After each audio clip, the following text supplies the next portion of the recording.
రోజా party మారబోతుందా, జగన్కి జలక్కిచ్చిందా?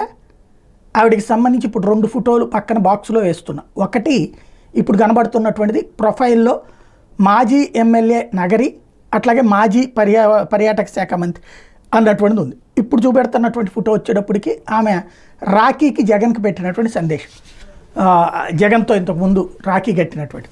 అంటే ఇక్కడ సమస్యల్లో ఏంటంటే రోజాని సహజంగా టార్గెట్ చేస్తుంటారు తెలుగుదేశం వాళ్ళు. ఆ ప్రొఫైల్ చూపించి ఇంకేముంది, ఆవిడ వైఎస్ఆర్ కాంగ్రెస్ పార్టీ వదిలేసింది. గత కొన్ని రోజుల నుండి ఎందుకు నోరు మెదపట్లేదు అన్నారు. ఇప్పుడు సమస్య ఏంటంటే మాట్లాడితే ఎందుకు మాట్లాడుతున్నావు అట్లా అంటారు, మాట్లాడకపోతే ఎందుకు మాట్లాడట్లేదు అంటారు. నాయకులకి ఇప్పుడు అందులో కొంచెం సెలబ్రిటీ ఇమేజ్ ఉన్న వాళ్ళకి అదో సమస్య ఉంటుంది అన్నమాట. రోజాని అట్లాగే ప్రస్తుతం హ్యూమిలియేట్ చేసే ప్రయత్నాలు చేసి ఇప్పుడు ఆవిడ పార్టీ మారిపోయింది, జగన్కి జలక్కిచ్చేసింది. జగన్ నుంచి వెళ్ళిపోతున్నటువంటి జాబితాలో రోజా చేరిపోయింది. నాకున్న అవగాహన మేరకు, నాకున్న అంచనా మేరకు పొరపాటు కూడా పార్టీ మారే ఉద్దేశం రోజాకి ఏమీ లేదు.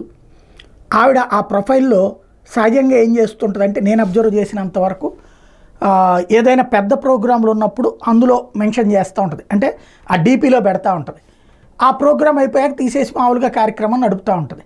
మన రాఖీ అప్పుడు ఆ డీపీ పెట్టింది. ఇంకోటి ఈ స్టిల్ నౌ ఆవిడ జగన్ని వైఎస్ఆర్ కాంగ్రెస్ పార్టీ ఫాలో అవుతుంది, అన్ఫాలో ఎవరిని చేయలేదు, ఇంకెవరిని చేయదు. ఆవిడ 2 ప్రొఫైల్స్ని ఫాలో అయ్యేది. కాబట్టి రోజా పార్టీ మారిపోయింది, జగన్కి జలక్కిచ్చింది. మొన్నటిదాకా ఆ విజయ్ పార్టీలో చేరిపోయింది అన్నారు, ఆ వెట్రిగం పార్టీలో. విజయ్ అసలు అట్లాంటిది ఏం లేదని చెప్పేశాడు. ఆయన కూడా కన్ఫర్మ్ చేశాక ఇప్పుడు వైసీపీ నుంచి అయితే పంపించేద్దామని చెప్పి మీడియా పరంగా నిర్ణయించుకున్నారు, కానీ ఆవిడ నిర్ణయించుకున్నట్లేదు పాపం.